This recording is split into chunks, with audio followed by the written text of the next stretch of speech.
Yes, आइए next question read कर लेते हैं।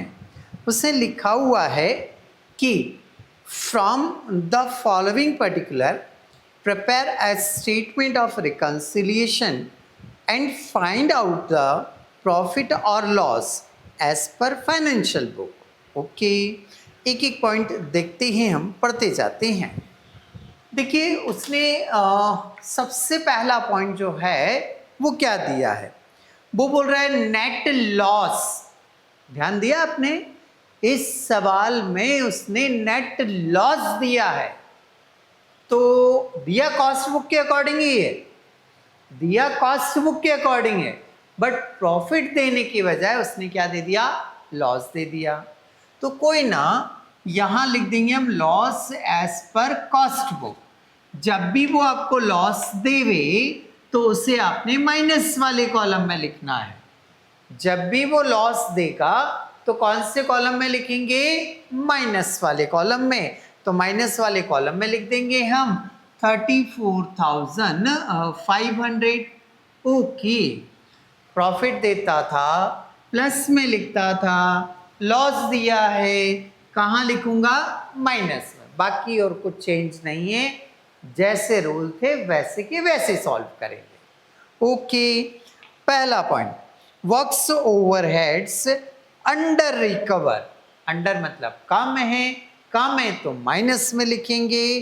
तो ये लिखा हमने less works overhead under charged under recovered 6240 6240। Next, office overhead recovered in excess. Excess का मतलब होता है ज्यादा लिखना, ओवर चार्ज।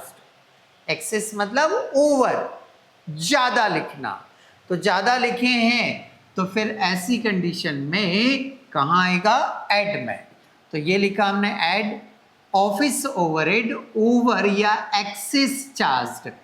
एड मतलब प्लस में लिखना है, तो प्लस में अमाउंट आएगा 3400 रुपीज। ओके, नेक्स्ट बता रहा है वो डेप्रीशिएशन ओवरचार्ज। ओवरचार्ज है, एड में आएगा, एड डेप्रीशिएशन ओवरचार्ज। अमाउंट दिया है डेप्रीशिएशन का 2600 रुपीज, ये नोट कर दिया हमने। इंटरेस्ट ऑन इन्वेस्टमेंट इनकम है, इंटरेस्ट ऑन इन्वेस्टमेंट इनकम है, और इनकम को देख लो क्या करते हैं, ऐड। तो यहां ऐड लिखेंगे हम। ओके, इसका अमाउंट है 16,000 रुपीज, ये 16,000। नेक्स्ट, अगला पॉइंट, इनकम टैक्स। मैंने बोल रखा है माइनस लिख दिया करो, आगे के वर्ड पढ़ने की जरूरत ही नहीं है। तो इनकम टैक्स 20,000 20,000 है, ये नोट डाउन किया हमने। Okay, next, obsolescence losses. जैसे लॉस वर्ड दिख जाए माइनस में लिखना है हमें। लेस ऑब्सोलेंस लॉसेस, अप्रचलन के कारण हानि हुई, माइनस में लिखेंगे हम। कितना दिया उसने, 8,000 rupees. Next, store adjusted credited. मैंने पहले भी बताया कि जैसे क्रेडिटेड वर्ड आ जाए समझ जाना वो इनकम के नेचर का होगा, और इनकम के नेचर का है तो फिर क्या करेंगे, हम ऐड करेंगे। इसका जो अमाउंट दे रखा है वो 3400 दे रखा है, ये लिखा हमने 3400। अगला, bank interest and transfer fee. देखो मैंने पहले भी बोला, ट्रांसफर फी या बैंक इंटरेस्ट आपके लिए क्या होती है, इनकम। और इनकम है, यदि क्या है, इनकम है, तो मुझे उसे क्या करना होगा, बोले सर इनकम है तो ऐड में आएगा। तो ये लिखा add bank interest and transfer fee, ये है 2500। ऐड मतलब प्लस के कॉलम में आएगा। ओके, सारे ट्रांजेक्शन लिख लिए हमने। टोटल लगाएंगे, पहले मैं प्लस वाले कॉलम की टोटल लगाऊंगा, तो प्लस वाले कॉलम की टोटल देखिए कितनी आ रही है हमारी, 27,900। ये लिखा हमने, ओके।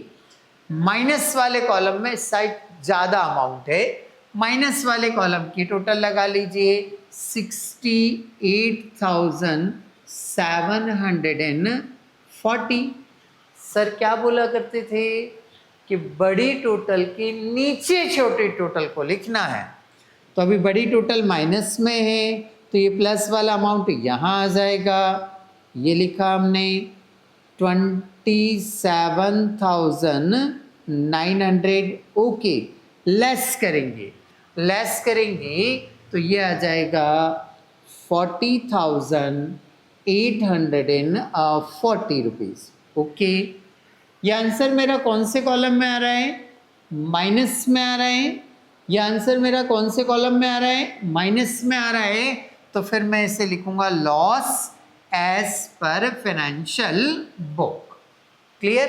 तो बस इस सवाल में नया ये था कि प्रॉफिट देने की बजाय उसने हमें क्या दे दिया था? लॉस दे दिया था। तो जब भी लॉस दे तो हमें कहाँ लिखना है उसको? माइनस में लिखना है।